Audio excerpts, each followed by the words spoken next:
Minul on küll väga hea meel sind täna siin laevas näha, sest see oli juhuseni, et me sattusime jälle kokku ühe laeva peale. No tegelikult oligi see juhus, sellepärast et kui sina mulle kõne võtsid ja ütlesid, et sul on plaanis teisipäeval saame minna Viikingsani laevaga, siis mõtlesin, et vau, et mul on täpselt samad plaanid. Aga sina toimetad oma ettevõttega 2 pool. Jah, mis teeks? Ma loon ilu.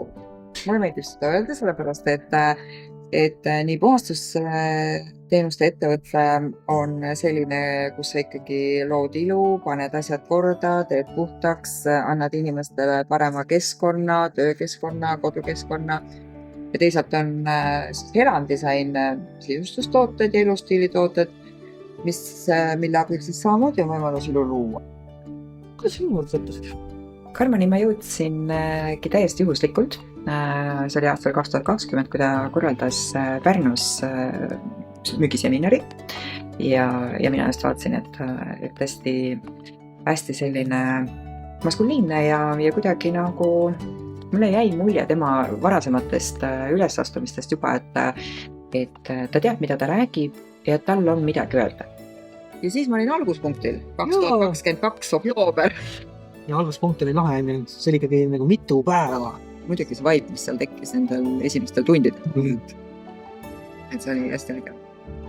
Teisel koolituspäeval olin ma absoluutselt kindel, et ma tulen see coachikusse. Ma vajasin seda sellist maskuliinsust, sellist teeme ära. Et ma tundsin, et minu elus on sellest puudus. Ega ma jah, sikke leebe ei ole, et kui on vaja öelda, siis ma ütlen. Ja. Aga ma ei survesta selles mõttes, et sa pead tegema. Mõtlen, et ma arvan, et see tegevus võiks tuua. Sätad alati valikud. Jah, just. Sest minu roll ei ole kunagi seda öelda, mis sina pead tegema, sest need ongi sinu enda valikud. See minust on nagu, igaüks peab ise aru saama, mida ta tegelikult tahab, sest ma ei saa öelda, et üks tehakse õige, teine vale. See ei ole lühiajaline protsess, see on pikaajaline protsess. Ja ma olen täiesti kindel, et kui me räägime poole aasta pärast, siis on mul absoluutselt teised mõtted, teised ideed ja teised tulemused. Idee ja idee teostamine on see, mis on küll nagu saanud sellist tuult tiibadesse. Kas või see poe avamine siin Helsingis Kalevan kadu, et ma tegelikult olin ju mõelnud, et ma tahan seda. Aga Karmo juures olles, temaga koos liikudes, on lihtsalt see, et ta räägib, tee ära. No ja mis asi see on, mis tegelikult hoiab meid kinni, miks ma ei peaks seda siis ära tegema? Ongi, võtad need ruumid, paned asjad sisse, tooted müüki, tehtud.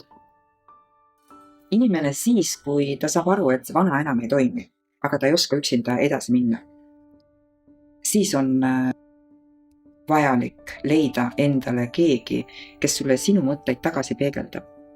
Et sa saaksid aru, jah, ta ei ütle sulle, kuidas sa pead, aga ta analüüsib sinuga koos ja sa jõuad kindlasti ise kõige parema tulemuseni, sest sina ise oled oma elu seadja.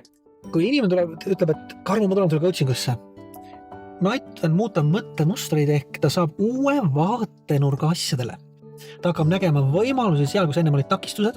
Ma aitan inimestel kasvatada uusi uskumusi ja olen loonud kogukonna inimestest, kes toetavad seda teekonda, kes ei ole need, mina ütlen, need tujurikkujad või energiavampiirid, vaid pigem on energiatõstjad.